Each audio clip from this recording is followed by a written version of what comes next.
everyone, Elia here. You're about to listen to the episode that we recorded with Wendy Pearlman, author of the book The Home I Work to Make, Voices from the New Syrian Diaspora, as well as one of my favorite books, We Crossed the Bridge and It Trembled, which came out a few years ago. We recorded this not too long before the Assad regime in Syria actually collapsed. As such, there are a few things that are technically now outdated. For example, we say that, people are not going back, Syrians are not going back. Obviously, this has changed since. Although it's important to note a couple of things. It's a small fraction of Syrians that have been displaced that have now returned. UN figures do say that it's a small number of people who have returned.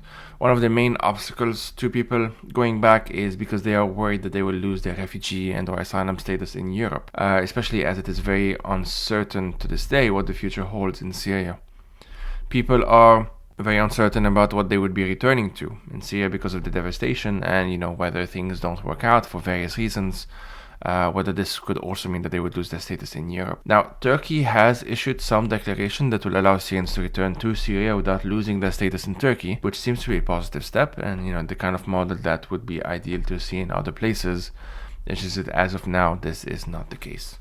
So I just wanted to add this small detail. It is important to keep in mind with what you're about to listen. Without further ado, here's our episode with Wendy Pearlman. Thanks, everyone. Hello, everyone. Welcome to another episode of the Fire These Times. I'm Leila Shami, and I'm joined today by my co-host, Elia Ayoub. Say hello, Elia. Hello. As well as our guest, Wendy Pearlman, to talk about Wendy's new book, The Home I Work to Make. Before asking Wendy to introduce herself, I'd just like to remind listeners that the Fire These Times is part of the broader From the Periphery Media Collective. You can support this podcast as well as a number of others, including the newly released The Mutual Aid podcast, by going on patreon.com/From the Periphery. So I'm very pleased, Wendy, to have you with us today. Wendy remains the writer of one of my favorite books on the Syrian revolution, We Crossed the Bridge and It Trembled. And I'm very excited about her new book, The Home We Work to Make, which we're going to talk a bit today. So I'll hand over to you, Wendy, if you'd like to just introduce yourself and tell us a bit what motivated you to write this book. Why now? Yeah. Well, first of all, thank you for those very kind words. It means so much to me, especially because you're the author of one of my favorite books on Syria, Burning Countries. I'm a professor of political science at Northwestern University, which is near Chicago, where I focus on the comparative politics of the Middle East. I worked for about 10 years focusing on Palestinian politics before 2011, when I began working on Syria. So I'm one of those who came to Syria with not a tremendously long pre-revolution history in working on Syria, but was captivated by the revolution and have been doing research on Syria ever since. When the Arab uprisings first began, I was watching from afar and both exhilarated and amazed by especially the courage that people muster to go out and protest despite enormous risk, and to do so at risk of their lives. So when I began this project, I was motivated by trying to understand that process of how people broke the barrier of fear, as was said. So I began doing interviews with Syrian refugees in 2012, and with Syrian refugees largely because I was too afraid to go inside Syria and do research on that topic. So I began doing interviews with Syrian refugees in Jordan, really not interested in refugees as refugees and the refugee experience. I wanted to access Syrians to be able to collect stories of the revolution. And the people I interviewed were not particularly interested in talking about being refugees either. Most of them didn't see themselves as refugees. They had just crossed the border, moved a matter of kilometers to get out of the way of bombing, and expected to return any day. And I began that summer in 2012 and then continued, basically been collecting interviews ever since, moving on from Jordan to Turkey and Lebanon, and then eventually to Germany and the other countries in Europe. And then in 2020, I started doing interviews over Zoom as well, which allowed me to reach people further afield, which I never expected would be the case, but opened up new possibilities. And In 2017, I used the interviews that I had collected to that date to write this book, We Crossed a Bridge and It Trembled, which aims to be a kind of an oral history of the uprising and war. So as you know, it moves name, story, name, story. Some of the excerpts are short as a couple sentences, and some are as long as a few pages. And it begins with stories to kind of set the scene of what life was like under Hafiz al-Assad, and then moves to the first 10 years of Bashar's presidency, and then the uprising, its escalation to war, the experience of repression, and so forth. And that book ends with the beginning of refugee flight and the stories of people beginning to leave Syria. And that's where the book ends. But the Syrian story did not end there. It still hasn't ended. And I continue to do more interviews. So this new book shares some of the interviews that I've done since 2017, and it's something of a follow-up to that first book. So my motivations in writing it, in some ways, that there was still so much to say about Syria and about the Syrian experience. And whereas the first book is really a book about the revolution, like that's the star of the show. It uses all the human stories to try to explain what the revolution was, how it began, why it began, what it means. And this book, in some ways, is people in a new diaspora who had to flee, never expected, many of them, ever to live outside Syria, but were forced to flee. Some of them making lives in places that they never even imagined they would visit, and now are learning the language, gaining work, raising children, building entirely new lives. So they're making sense of displacement and making sense of their lives in new places, but they're also making sense of the revolution and the war and what it was all about. And it captures, I think, a kind of introspectiveness of when I first started doing interviews, most people were interested in chronicling events. There were so many events. It was so high paced. It was so fast paced. There were so many things happening. There was a demonstration, and there was a missile attack, and there was a massacre, and people wanted to chronicle the events that they lived and that was happening, and it was all very fast paced.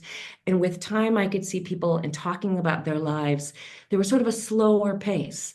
There aren't as many events to try to document anymore, but there's an entry to a space of asking, oh my gosh, what did that all mean? And who am I now? And who are we? And where do we go from here? So this book captures a more quieter, slower, meaning-making, framed around the experience of exile and being a refugee and searching for belonging, but I think in many ways trying to make sense of 2011 and its aftermath as well. That definitely comes through in the book, that people are more reflective and thinking about the broader issues of what the revolution meant for them, where it places them now. I'm quite interested because what you do in both of your books is very similar to what we tried to do in Burning Country, which was to give Syrians a platform to speak for themselves. Although we both approached it in slightly different ways.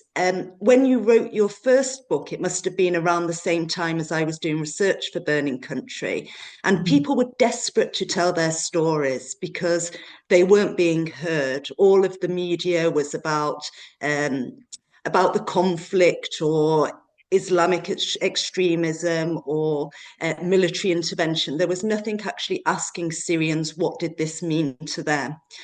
But I wondered if you saw a difference coming back later in people's willingness to talk, because you get to a point where, so much time has gone on and people haven't listened to Syrians. Did you feel people were less willing to share their stories, or there wasn't much difference? Well, it's such a great question. No, I agree. I mean, the kind of the interviews I did in 2012 or 2013, there was just there was such an enthusiasm and almost a need for people to talk and sense that they were not being listened to at all. And I think it has set in a time, sense of what's the use of talking anymore? nobody listened to us then, so we think anybody's going to listen to it now. I think that maybe the kind of political urgency to talk and tell a story as a political act advancing a political cause, maybe that has declined. And it's, I think, totally logical and rational for anyone to come to the feeling of politically, what does the political work does this do? And be convinced of it. But I think for many people, the personal need to still kind of make sense of things and reflect from the personal psychological experience of articulating your own experiences in words as a way of making sense of them for yourself. For many people, that still exists, but not for all. I definitely have come across people who have no interest in talking, but for lots of reasons. One, because maybe they don't believe it does any good, or two, because it's too painful, or three, because they don't want to relive the past and they want to move forward. And there are probably lots of other reasons too.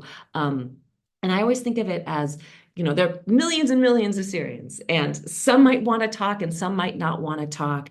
And my job is to just keep talking and keep being in places and asking people, do you know anybody who might want to talk to me? Or that I try to intersect with the people who do want to talk for whatever reason, for whatever is inside of them. And then we intersect, and I'm kind of meeting the right person at the right time, knowing that for many, that's there are too many reasons not to engage in that process anymore.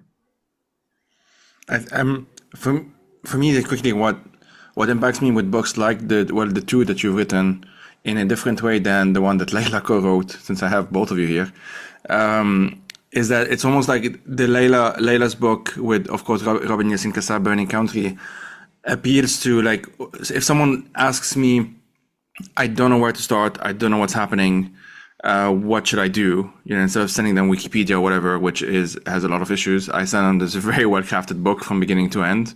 Well, a certain part of the timeline, of course, the first 5 or so years, especially 2011 until the fall of Aleppo 2016, from what I remember.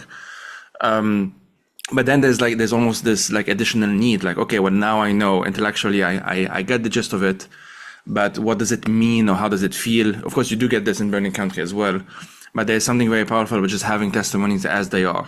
They're not trying to necessarily as you meant, the two of you just mentioned, like the issue that I've also had in my own life and whatnot, and it's just additionally intense and difficult for Syrians, obviously for all of these other reasons that we know, of like there's always this need to always explain what's happening, almost as a way of validating or feeling validated, and like the other person maybe doesn't trust you, or at least doesn't believe your story, the world doesn't believe your story. There's always this sense that like we constantly have to explain ourselves in order to be taken seriously as political agent or as agent, like have people with agency or whatever, and having people just telling those stories without having that in the back of their mind all the time, for me is powerful, because it's almost like they have to almost take for granted that right now they are being listened to, and this is what they want to say.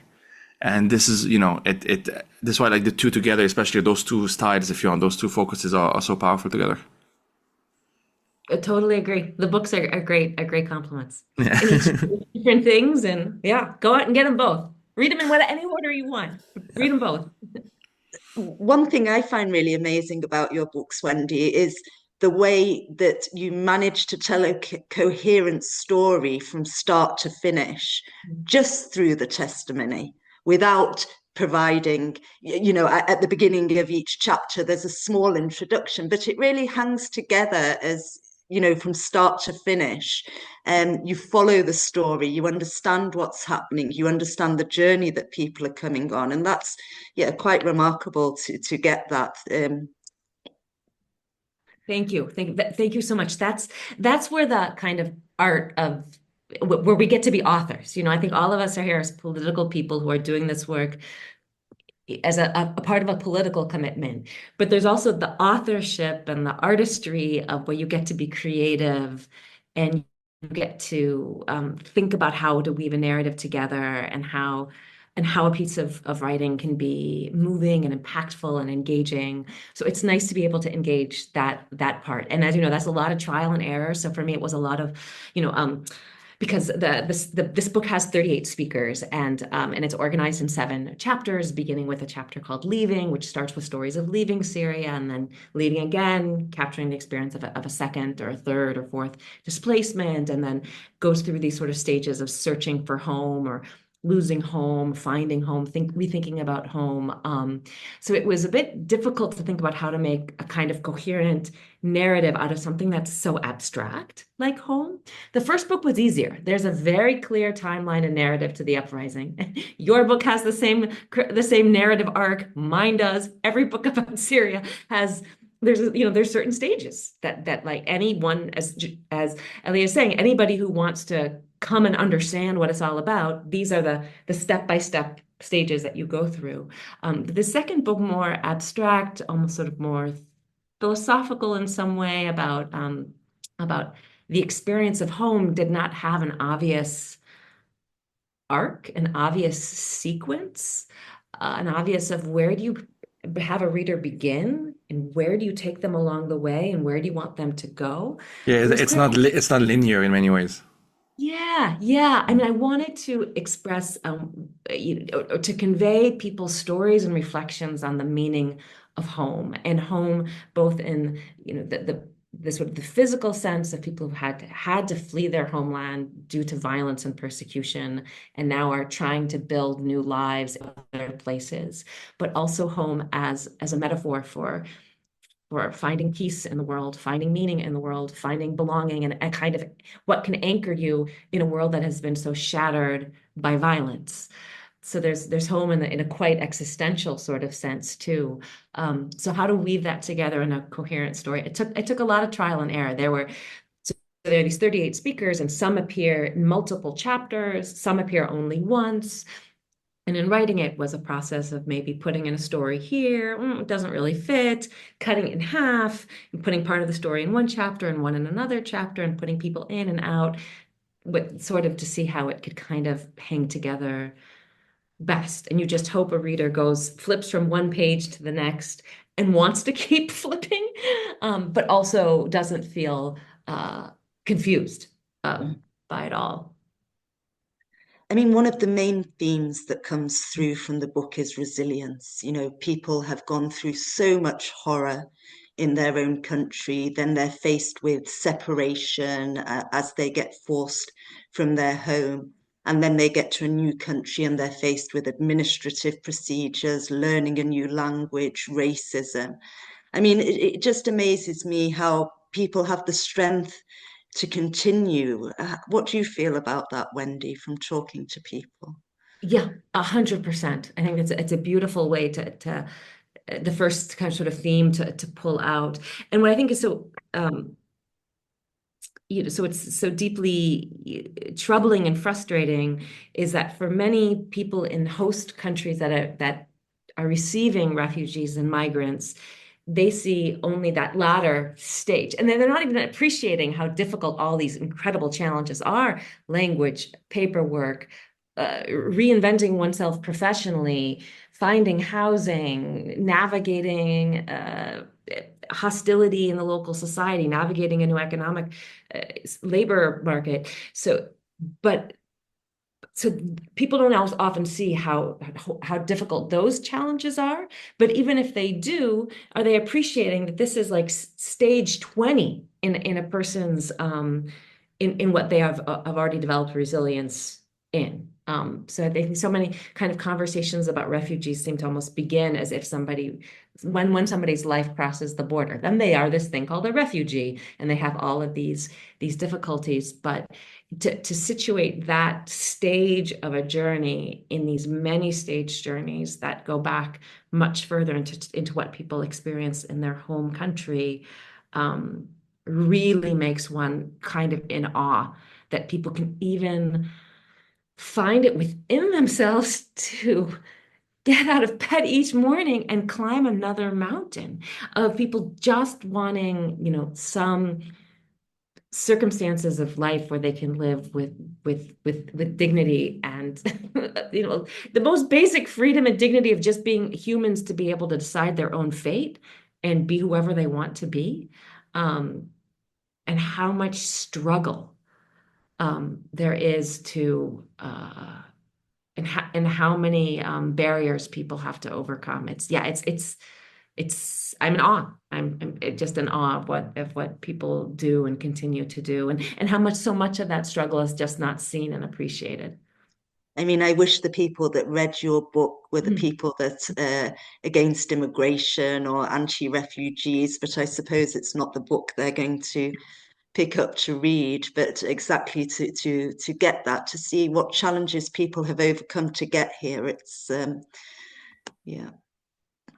Yeah, so for me, like not initially, like with the term resilience has always been a bit of a touchy subject, not because of this conversation specifically, just the term itself. I remember in 2020, right after the Port of Beirut explosion, I wrote a piece for Mongol Media called Resilience, Broken, just to make the link between those two. And that's because, especially in the case of Lebanon, so this was just me being annoyingly Lebanese about everything, was it is used to downplay the struggles that people go through on a daily basis. Like, it's just like a resilient people, like almost like it's in our DNA and we can take everything, and we can't, we're humans. And what I liked actually about like the sort of stories that you collect is that you see that, well, resilience is just something that you struggle with often. It's not like every single day you suddenly have I don't know, like an unlimited amount of energy because you're a Greek god or whatever, and you can just do whatever you need to do that day. Some days you struggle to get out of bed, some days you manage, and there's just this back and forth, and you have to negotiate with it because, well, for the most part, you don't have an option. You have to go to that office to do some stupid paperwork, or you have to go to, I don't know, German class in the evening if you're in German. You have to do certain things.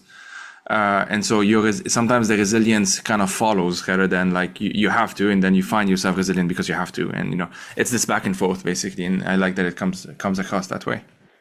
Yeah, I think that makes a ton of sense. And in the book, I mean, there are people who talk about depression. There are people who talk about drug use. These are the realities of all the hardships that people have been facing, and many people cope however they can, and with frustration and being fed up and feeling like you just can't take it anymore.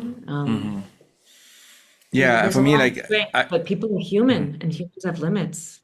Exactly. Yeah. Yeah. No, that's well said. Like, for me, someone who develops a drug problem it's a coping mechanism. Clearly, I mean, we can say not a quote unquote good one, but it is one that was available to that person in that moment. And someone who says like, fuck this, I just don't wanna, I don't even want to talk about. I know someone who changed their names even to make it sound less Arab, for example. And I used to be more judgmental of that when I was younger and dumber. Now it's more like, I get it. I get it. Ultimately, it's not even necessarily how you want to personally identify, which is like not my business anyway. But it's also like how what do you want on your paperwork? Like, what do you want that legal identity in relationship to a state that you're already not comfortable with and you feel maybe not safe around. That relationship, you want to redefine it, and so in that specific person's case, it was changing the legal name. Anyway, yeah, these things kind of came up while thinking about these stories and the way you collect them. It works both ways because there's many people that are trying to overcome and forget the horror of what they went through in Syria. But also what comes very clearly from the book is that many people also hold a very romanticized or idealized version of Syria. And I definitely see that, amongst my friends and family that are outside home takes on a new meaning. And often all the good things are remembered and none of the negatives are. Did you feel that, Wendy, from the book? A bit. I mean, there are people who have, expressed a tremendous amount of nostalgia. And what I find is some of that nostalgia is really quite localized in terms of people's neighborhood, their home, their family, the people around them. But what I heard continually sort of often nostalgia for childhood, for family, for foods, for landscapes, for a kind of a simpler time when things were good and better and simpler. But there's still also, I think, a lot of the sort of open-eyed realism about how much people suffered in the same place for which they have these strong emotional attachments and longing. So there's almost what I found to be most interesting is this kind of a tension between, I mean, all the tensions and the complexities of having nostalgia on the one hand and longing and yearning for the time when family was all together, for a place where no one was a stranger, and you know, you walked on the street and said hello and everybody knew your names, and you go into a shop and the shop owner knows you and knows your cousins and knows who your father and grandfather was. Um, a longing and tremendous sort of warm feelings towards that, as well as a sense of this was a place in which I was not treated like a human being. This was a place in which a state used violence against its own citizens. This was a place in which we tried peacefully to make change and were met with bullets and missiles. And many people I talk to kind of hold both of these things at the same time. The nostalgia for Syria and a kind of almost resentment, anger, bitterness of and realism about the politics of Syria, and kind of grappling with what home means is having that good along with that bad, or having that bad along with that good. And it's a much more complicated, difficult picture than if something were 100% good or 100% bad. That's Did true. that I resonate with mean, you, Layla? Yeah. I definitely see that in myself as well. I mean, I obviously have a lot of trauma related to Syria and what's happened over the past decade and a half. But when I think of Syria and think of what I lost, it's all about being with family, eating together, celebrating the festivals together, and, you know, all of that, which we're never going to get back. And it comes through very strongly in the book, that idea of home as a place where people you love are. One of the most amazing stories in the book is the story of the guy who's in Australia. He's very Yeah. settled there. He has work. He's there with his wife, but he decides to go back to Turkey, where his mother and sister, I think, are, because he can't bear to be separated from them, and then ends up in the earthquake in Turkey, which Yes. actually it turns out to be positive for his family, because that enables him to take his sister and mother back to Australia. So that was quite a remarkable story. But there's many stories in the book like that, about home being where people you love are. Yeah, absolutely. And for this young man, home for him was going to be wherever his mother and his sister and his Australian wife and his Australian born baby and he could all be together. And it didn't matter if it was in Turkey or Australia or somewhere else. And then there were these completely unexpected series of events that led him first to Turkey and then to Australia. And I think this is also so much of the pain of this mass displacement that you're also hinting at, Layla, in that, you know, there was a time when people met with their families quite regularly. Maybe it was daily, maybe it was weekly, for sure, for holidays, but you were constantly seeing family. And now no Syrian family is whole. Every family has members on multiple continents across different countries. So the time when everybody could be together in one place, that was so constitutive of what family means, what your own sense of self is, what home was all about, to have that be something which, I mean, hopefully for many people is not completely impossible or unable to achieve any time in the future, but really against the odds, is such an enormous shift of how people have to learn to be in the world. Nostalgia was such a big part of my own dissertation that I feel I can talk about it forever. But I just want to say a couple of things that are fascinating, related to this fascinating conversation. I mean, hopefully fascinating as well. Nostalgia was initially seen as a disease in the 17th century. It was coined in Switzerland by the student who actually used he messed up the Greek. I don't know the specifics, but he messed up the Greek, and so it technically means nostos, which is like return home, and algos, which is longing. And so it's those the two roots, but there's like some Greek problem. I don't speak Greek, so I'm not gonna confirm or deny this, but something I remember reading. And I liked, so in his context, it was like, Switzerland, or it wasn't quite Switzerland, would send these mercenaries, and they would have this longing for home.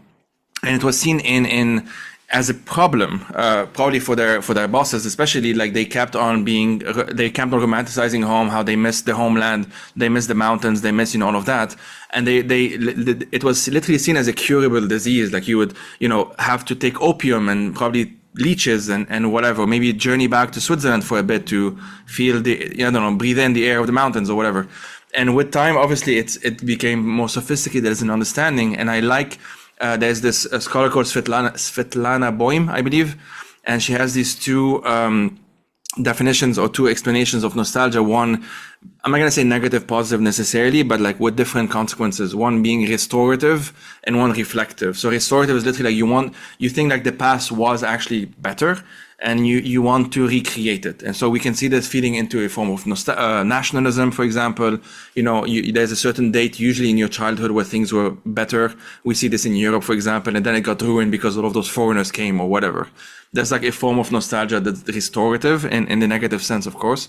And reflective is, as it sounds, it's more like it allows you to reflect on the present by having an element of the past that you are nostalgic for, but you recognize that it is nostalgia. So it's not about being realistic or unrealistic.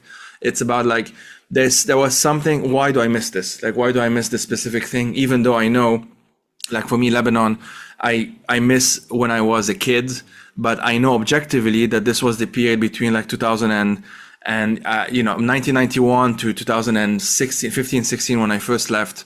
That wasn't exactly peaceful. There was a war, there was a mini civil war, there was a different car bombs, including one I wasn't too far from when I was 14, or 15. So like different things happened that were clearly not good, and yet there's an element there's a part of my mind that's like romanticizing it, nostalgic for, and that is, I think, the familiarity, the good things about it. So I'm able to like actually discern, like I like this specific bit about my childhood or my early years or what have you. I don't like these other things, and I'm nostalgic for the good stuff. I'm nostalgic for the landscape. Maybe I'm nostalgic for like coffee in the morning, even if it is a bit romanticized, but it's something good. It's not necessarily something to get rid of in that sense, if that makes sense. Leila? The book has so many interviews from very different places. You interview people in Europe, in the US, in the neighboring countries to Syria, even in India, South Africa. How do you see do you see a difference geographically with people's experience? Like, do you think there's a big difference between people's experience in Europe, for example, than the people who are in the neighboring countries, Turkey, Lebanon? Yeah, I think there are big differences that really relate to both the kinds of opportunities and the kinds of challenges that are different across these different states. So as we know, in the neighboring countries, whereas they might have what could be perceived as the benefit of closer cultural similarity, maybe the same language in the case of Lebanon and Jordan, being closer to home, but culturally, socially, religiously, perhaps seeming a lot more like the place where people left. But as we know, these are countries in which Syrian refugees are treated as guests. They don't have legal rights to permanent residence, often have barriers to working in the formal job market, so are working in the informal job market for lower wages, bad conditions, no legal protections. You have a bad boss and he decides to take all your wages and kick you out. You can't have recourse going to the police or the judicial system because you're working illegally. As we know, people often in very difficult housing situations, kids who aren't in school. So there's a lacking the legal frameworks of rights and often economic opportunities, countries that are often also struggling with their own economic crises and high unemployment for citizens. But for me, the most crucial thing is a lack of legal permanent residence. People don't know if they will be allowed to stay or not. And how do you build some sense of home when literally that the state is telling you, you only have temporary protection at best, and it's just a matter of time before you have to leave, and you have no papers to guarantee your residence there or the ability to travel elsewhere. And I think that has profound it can create a profound sense of instability, insecurity, precarity. Some are able to develop social, personal, emotional attachments and a feeling of home where they are despite that, but that the odds are really against it, as we see. And there are people I talk to, for example, who really felt a sense of home and connection in Turkey several years ago, who don't at all feel that way now. People I talked to said, yeah, I really have made a life in Turkey. And now, given the kind of rise of anti-Syrian and anti-refugee sentiment in Turkey, especially after the last elections and these cases of violence against Syrian refugees, nearly everyone I know in Turkey would leave in a second if they could and would like to leave, but can't. And we hear similar stories in Lebanon, even before this sort of latest escalation. So if you compare that to Europe, where there's all of the difficulties of navigating the administrative state and paperwork and all of the difficulties that especially people talk about in Germany, and having to learn a new language, and perhaps having to get your professional certificates recognized so that you, if you're really, really, defy the odds and able to work in your chosen profession, and many having to find other types of works, and it being socially, religiously, culturally very, very different, and especially the kind of, individualist centered weaker social life that many find in European countries, as opposed to what they had in Syria, or what they might still have in the border countries.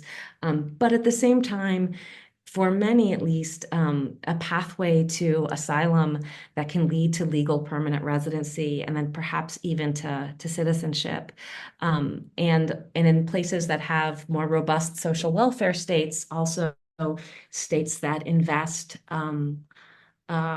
large sums into language classes and integration classes and job retraining, and even maybe a monthly unemployment stipend so people can get themselves back on their feet, as opposed to the border countries where the states are not able to offer anything of that, and international humanitarian aid tries to fill in some of the gaps, but are so woefully underfunded that so many people are just simply below the poverty line and struggling in total precarity.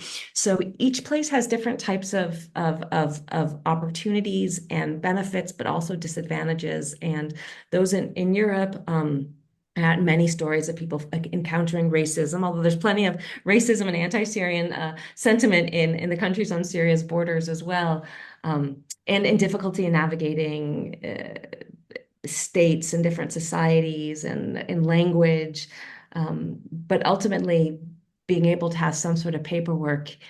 It's hard to express the kind of relief that I found people have when they finally have papers, not only to stay where they are, but eventually, hopefully, also to be able to travel, especially to see their family who are in other countries. I mean, I met so many people in Lebanon, Syrian refugees, and I think you have a testimony on this in the book of people, young men especially, that were terrified to leave their home. They couldn't travel anywhere because they weren't registered. They were worried about getting picked up and sent back to Syria. So they didn't have even basic freedom of movement, never mind job opportunities and abilities to provide for their family, etc. Yeah, no, absolutely. I mean, my understanding is that the huge majority of Syrian refugees in Lebanon are on expired residency permits. They may have come and had a valid residency permit at one point, but it is so expensive to renew it and to find a sponsor and so forth, that most people are on expired papers. And there are lots of military, the army checkpoints or police, or not knowing who you might cross paths with, who could report you. So there's, a living in a kind of terror of crossing paths with somebody who might lead to your arrest and deportation. We And as spoke. difficult as things are in other places in Europe and so forth, where people don't have that kind of fear, you can maybe at least have some space to begin to live and then confront all of the other types of challenges that come with being a newcomer in a new society. I think even in Europe, though, now some of the rhetoric is, moving towards normalization with Assad and that Syria is safe for people to go home. Um, so I think there's a lot of fear also in many places in Europe that, what's going to happen next, because Syria certainly is not safe for Syrian refugees to return to. And we know that. We know just during the current conflict with Lebanon, so many Syrians have gone back to Syria to avoid being bombed by Israel in Lebanon, and a large number of people have already been arrested or conscripted to fight. It's not safe for them there. 100%. 100%. No, and I agree. And this sort of rising rhetoric in Europe as well is extremely, extremely alarming and out of touch with the reality of a place where anyone can still be arbitrarily disappeared or conscripted or thrown into prison or killed on the spot. I mean, we've seen with Syrian refugees everywhere that they've gone, really, whether in the neighbouring countries or Europe, has really changed the politics in those countries. We've seen a big rise in racism, a big rise in the far right, this scapegoating of refugees for the bad economic situation. But do you see positive impacts that refugees have had on the communities or the countries where they've gone? Well, I think the quality of food is increasing around the world thanks to Syrian refugees. Do you guys agree with me there? Certainly, yeah. I think as a Lebanese, I am not allowed to agree. Right, right. Yeah. So that's one. I would hope. There's a beautiful story in the book of a man who makes it to Germany, and he's trying to make friends and finds only sort of grumpy faces and no welcoming people in the small town in Bavaria, where he winds up, and then he eventually meets this German woman and she becomes a grandmother to him, and they develop an incredibly close relationship. And this elderly woman's husband had just died, and she apparently says at some point, when my husband died, God sent me these two Syrian young men to become my family. So when I think people are able to open their hearts and minds to relationships, can be incredibly enriching friendships and relationships to be able to have with somebody who's coming from such a different place and a different experience. And so on the personal individual level, for many people who develop relationships, I hope it's quite positive. And economically as well. I mean, as we know, it seems like one of the motivations in the German case of allowing more Syrians into Germany was understanding that this would be good for the German economy. And I think that Germany took a gamble, and so many Syrians now speak the language, are working, are taxpayers, and raising children who can be also sort of quote unquote like productive members of German society. So if states want to open doors for that reason, it's a wager that could pay off. If states are only thinking in their most sort of self-interested economic material interests, refugees don't necessarily need to be contrary to that interest if people are given the sort of minimum of tools to start life again, like learning the language and getting training as needed. Yeah, it's there've got to be other sorts of benefits too, I would hope. I mean, culturally, it's enriching to have different norms, different ideas, different mores. And if we think of culture as something that's always changing, that's dynamic, that evolves, that benefits from diversity, hopefully people don't have to be afraid and resistant, and also, yeah, cling to some mythical nation, vision of national purity or ethnic or racial purity, and embrace the variety that can come by people mixing with each other and learning from each other and sharing. I mean, I often think, should the regime fall in Syria, and many Syrians, of course, would go home, how that would change things, their experiences of being in the diaspora and, mixing with different cultures, being exposed to new ideas. And, that would have quite a big impact on the country and what its future would look like, I think, in very interesting ways. Yeah, agreed. Yeah, it's Of course, have thoughts on this. um, I guess it's like it's also to do with like what is even culture. Not to get too philosophical, but often it is described as this, what can fit in top 10 things to do in that city on TripAdvisor.com. And it's like what fits in some Minister of Tourism's annual report, and that is often how culture is described, like a bit of a museumification of culture or whatever. And there's a lot of critiques of the role of big institutions, UNESCO. Now, I mean, it's not that important right now, but in terms of even like who you are as a German is part of a complicated series of events in your own past that is sometimes recognized and sometimes, and I'm mentioning Germany because a lot of Syrians are there, of course. That sometimes is recognized and sometimes is not. It can lead some folks, when in contact with people who have been recently displaced and are newcomers in your town or whatever, to reflect on their own inherent status as a migrant, because fundamentally everyone is one. And that, so it can lead to an enriching in that sense. And so it also has to do with how willing you are as an individual, or maybe how mentally ready or emotionally ready, I should say, to have that kind of, ultimately it's vulnerability. And, it goes back to nostalgia having this reflective and this restorative element. And you have the nationalist side is often like, things were good before X amount of people came. And however that is even defined, it's a moving goalpost. It depends how further back you want to go, or how further back politically you want to go, and what is politically feasible for you to do in terms of you being a nationalist and whatever. Anyway, all of this to say that, like, I think there's a power to these stories in a way, in a sense that, and now we know with the ongoing genocide in Gaza, most people, when they think of just the numbers, they're unable to do much with that information. It's not that, of course, 100,000 is worse than 90,000. Obviously it is. 10,000 more people have been killed, but you cannot necessarily visualize this.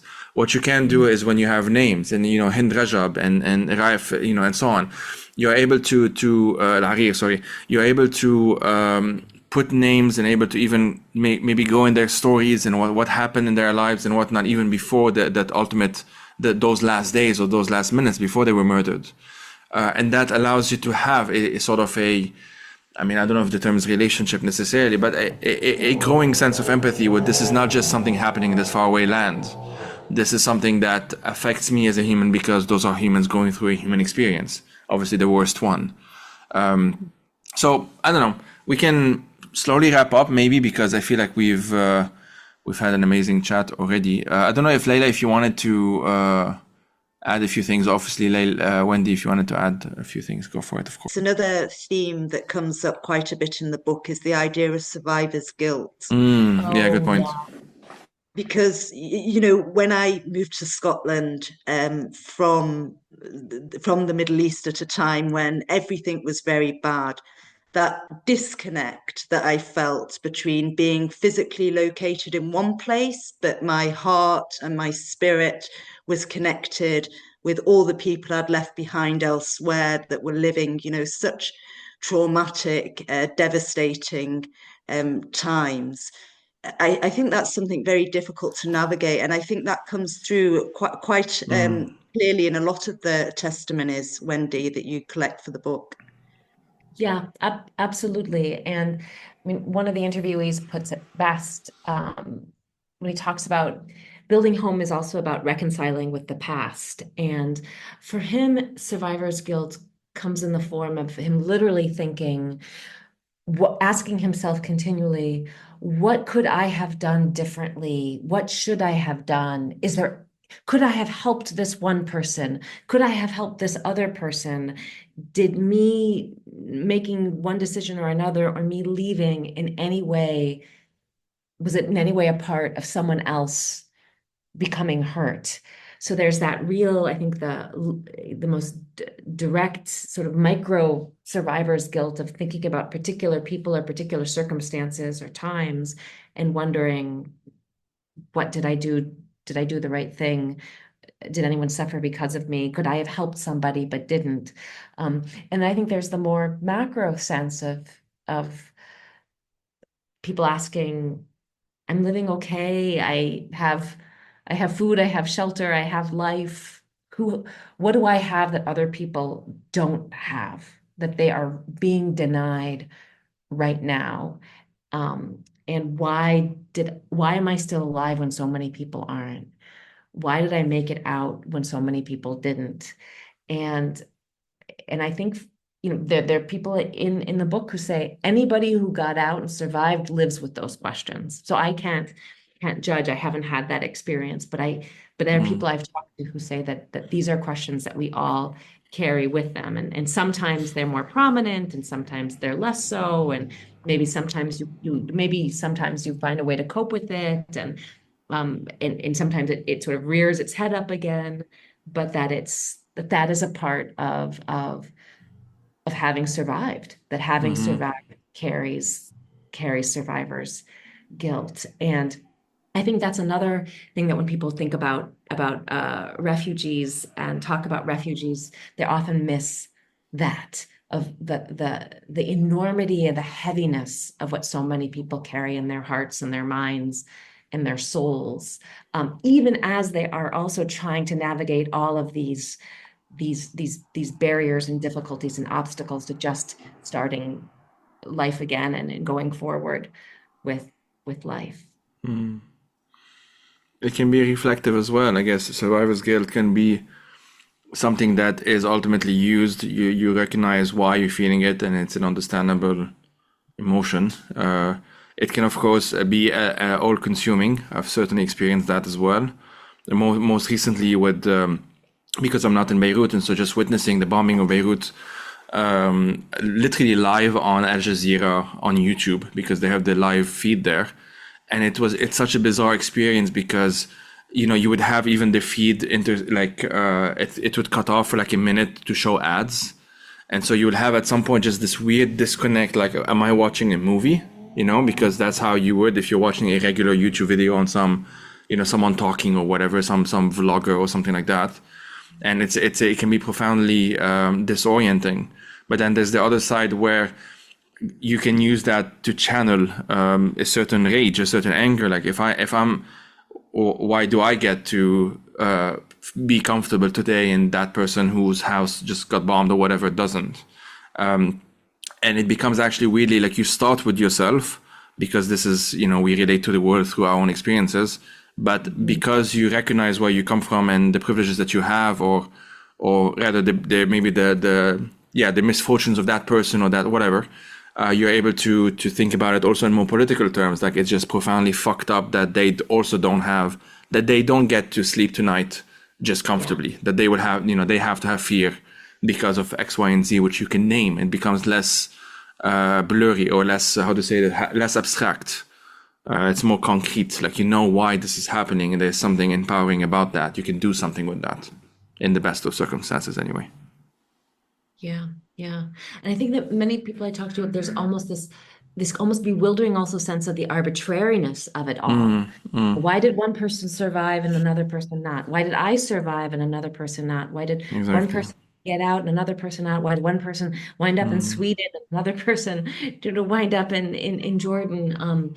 So that's also a lot to grapple with, of how close anybody who survived, how close they were to perhaps not having survived, which could also, I wonder if that adds to the sense of guilt, because it's not always, there's some logical reason, and it's not about deserving or anything. There's so much randomness and luck of of who survived and how people survive. Mm-hmm. Thank you all, and thank you both for reading the book and engaging with it. And I hope that people are able to resonate with it in some way, because it's a book about Syria and the Syrian experience and this sort of new Syrian diaspora. But I also hope it's a book that people who maybe are not interested in Syria can read and learn from and ask themselves, oh, what does home mean to me? And think about Exactly. home Yeah. in a new way. That was kind of an ulterior motive of how to bring people into Syria is, Yeah. oh, home. This is a universal human experience. Every human has some story, can relate to home in some way. It's not always positive. It could be negative. It could be easy. It could be simple. It could be complicated. But if you ask someone, what does home mean to you? I think that most human beings can connect to that question in some way. So that being the question of the book is a way to hopefully bring people in who maybe don't know much about Syria or Yeah. haven't thought much about it, but hopefully in that sort of through that shared common ground of this universal human concern can find a way in to listening to Syrians. Definitely. I think it's for the reasons that you've said, it's very accessible for people to read, and I do hope that it gets widely read. Yeah. It So was such a pleasure to have you here with us, Wendy, and to talk to you and to go more into depth into these issues that are raised in the book. Thank you so much for having me. And so the book is The Home I Work to Make, Voices from the New Syrian Diaspora. Do order it from your local independent bookshop instead of the big monsters. And I we'll guess, put yeah. a link in the show notes. Absolutely. Absolutely. Thank you both. Thank you both for doing this.